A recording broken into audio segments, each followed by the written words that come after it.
ലോകത്തിലെ ഏറ്റവും വലിയ ആത്മീയ ചടങ്ങായ മഹാകുംഭമേളക്ക് ഇന്ന് പര്യവസാനം കുറിക്കുകയാണ്. മഹാശിവരാത്രി ദിനത്തിൽ പുണ്യസ്നാനത്തിന് ജനപ്രവാഹത്തെ പ്രതീക്ഷിച്ചിരിക്കുകയാണ് ഉത്തർപ്രദേശിലെ പ്രയാഗ്രാജ്. UP സർക്കാരിന്റെ കണക്കുകൂട്ടൽ പ്രകാരം ഇത്തവണ ത്രിവേണി സംഗമത്തിൽ പുണ്യസ്നാനം നടത്തിയത് 70 കോടിയോളം ഭക്തരാണെന്ന് പറയുന്നു. 45 ദിവസത്തെ മഹാകുംഭമേളയാണ് ഇന്ന് അവസാനിക്കുന്നത്. കുംഭമേളയിൽ പങ്കെടുത്ത് ത്രിവേണി സംഗമത്തിൽ സ്നാനം ചെയ്യുമ്പോൾ പാപങ്ങൾ അലിഞ്ഞ് ഇല്ലാതാകുന്നുവെന്നാണ് വിശ്വാസം. സനാതന ധർമ്മത്തിൽ പങ്കാളികളാകണമെന്ന UP മുഖ്യമന്ത്രി യോഗി ആദിത്യനാഥിന്റെ ആഹ്വാനത്തോടെയായിരുന്നു കുംഭമേള ചടങ്ങുകൾക്ക് തുടക്കം കുറിച്ചത്. സാധാരണക്കാരും പ്രമുഖരും ഉൾപ്പെടെ സമൂഹത്തിന്റെ വിവിധ മേഖലയിലുള്ള ആളുകൾ ഇവിടെ എത്തിയിരുന്നു. ഭീഷ്മാഷ്ടമി ദിനത്തിൽ പ്രധാനമന്ത്രി നരേന്ദ്രമോദിയും കുംഭമേളയിലെ ത്രിവേണി സംഗമത്തിൽ സ്നാനം ചെയ്തിരുന്നു. പ്രയാഗ്രാജിലെ കുംഭമേളയിൽ പങ്കെടുക്കാൻ കഴിഞ്ഞതിൽ അനുഗ്രഹീതനാണ്. പങ്കെടുത്ത കോടിക്കണക്കിന് ഭക്തരെ പോലെ താനും ഭക്തിയുടെ ചൈതന്യത്തിൽ സമ്പൂർണനായി എന്നായിരുന്നു സ്നാനത്തിന് ശേഷമുള്ള മോദിയുടെ പ്രതികരണം. കേന്ദ്രമന്ത്രിമാരും രാഷ്ട്രീയക്കാരും സിനിമാ താരങ്ങളും പ്രമുഖ ബിസിനസ്സുകാരും ഉൾപ്പെടെ ഇവിടെ സ്നാനം നടത്താൻ എത്തിയിരുന്നു. വിവാദങ്ങൾക്കും ഒരു കുറവുമില്ലാത്ത ഒന്നായിരുന്നു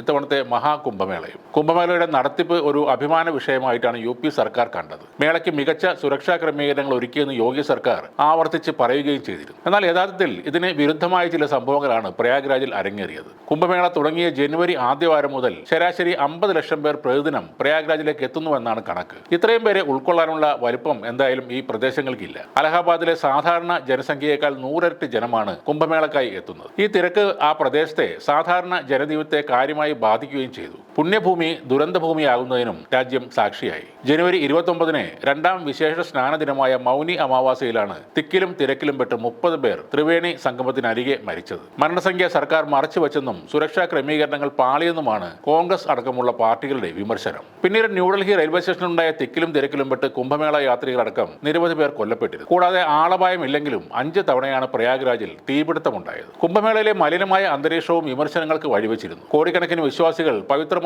കരുതുന്ന ത്രിവേണി സംഗമത്തിൽ ഉൾപ്പെടെ ഈ കോളി ബാക്ടീരിയയുടെ സാന്നിധ്യം വർദ്ധിച്ചതായും നദീജലം മലിനമാണെന്നും കേന്ദ്ര മലിനീകരണ ബോർഡ് തന്നെ വ്യക്തമാക്കിയിരുന്നു. UPയിലെ യോഗി സർക്കാർ ഇത് തള്ളിക്കളഞ്ഞെങ്കിലും റിപ്പോർട്ടുകൾ സർക്കാരിന് എതിരായിരുന്നു. ഇപ്പോൾ കുംഭമേള അവസാന ഘട്ടത്തിലേക്ക് കടക്കുമ്പോൾ പങ്കെടുക്കാൻ കഴിയാത്തതിന്റെ നിരാശയും നിരവധി പേർ പങ്കുവെക്കുന്നുണ്ട്. എന്നാൽ മഹാകുംഭമേളയിൽ ഭർത്താവ് പുണ്യസ്നാനത്തിന് എത്താതിരുന്നതിനെ യുവതി സ്വീകരിച്ച ഒരു അസാധാരണ പരിഹാരവും സമൂഹ മാധ്യമങ്ങളിൽ വൈറലായി മാറുകയാണ്. ഭർത്താവില്ലാതെ സ്നാനച്ചടങ്ങിൽ പങ്കെടുത്ത യുവതി ഭർത്താവിനെ വീഡിയോ കോൾ ചെയ്ത ശേഷം ആ ഫോൺ വെള്ളത്തിൽ നിരവധി തവണ മുക്കിയാണ് ആചാരത്തിന്റെ ഭാഗമാക്കിയത്. ആ വീഡിയോ ആണ് സമൂഹ മാധ്യമങ്ങളിൽ വൈറലായി മാറിയത്. യുവതിയുടെ യുക്തിയെ ചോദ്യം ചെയ്ത് നിരവധി പേർ വിമർശനം ഉയർത്തുകയും ചെയ്തു. ഫോൺ വെള്ളത്തിൽ വീണിരുന്നെങ്കിൽ ഭർത്താവിന് മോക്ഷം തന്നെ ലഭിക്കുമായിരുന്നെന്നാണ് ഒരാൾ കമന്റ് ചെയ്തത്. ഈ മഹാകുംഭമേളയിൽ നേരിട്ട് പങ്കെടുക്കാനാകാത്ത സാഹചര്യത്തിൽ പല ആളുകളും അവരുടെ പ്രിയപ്പെട്ടവരുടെ ഫോട്ടോകൾ ഗംഗയിൽ മുക്കിയും അവരുടെ പേരുകൾ ഉറക്കെ വിളിച്ചു പറഞ്ഞ് ഗംഗാ സ്നാനം നടത്തുകയും ചെയ്തിരുന്നു. ഈ കുംഭമേളയ്ക്ക് കൊടിയിറങ്ങുമ്പോൾ കോടിക്കണക്കിന് രൂപയുടെ നേട്ടം ഉണ്ടാക്കിയെന്നാണ് UP സർക്കാർ അവകാശപ്പെടുന്നത്. ഈ കുംഭമേള കൊണ്ട് ജീവിതത്തിൽ മാറ്റമുണ്ടാക്കിയ മറ്റൊരാളാണ്